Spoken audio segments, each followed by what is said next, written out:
अस्सलामुअलैकुम, क्या हाल है भाईजान? ठीक ठाक? कैसे हो? खुश हो? हमारे वीडियो आप तक पहुंच जाएंगे। हमारे वीडियो को लाइक करें और शेयर करें।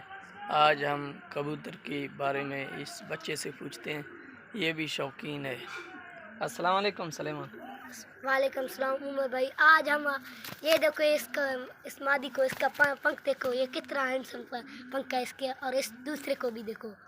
अब हम आपको इसका नर दिखाएंगे। ये देखो इसका नर दो उमर भाई, ये देखो इसका नर आपको अच्छा लगा तो इसका नर का पंख देखो, और मादी का अच्छा लगा तो मादी का। सब तरफ दोनों को करे, ये दोनों जो एक अच्छी जोड़ियाँ हैं। और आसमान इतने दूर जाते हैं कि आपको दिखाई भी नहीं देते हैं। चींटी से भी छोटा हो जाते हैं जाके। इसकी पूंछ को देखो, ये देखो कितना अच्छा है। अब हम आपको इनको उड़ा के दिखाएंगे। इनके पंख आपको अच्छी लगे तो वीडियो को लाइक करिए, शेयर करिए, सब्सक्राइब करना ना भूलिए। वो देखो वो कबूतर उड़ रहे हैं। अब इनको हम उड़ाते हैं।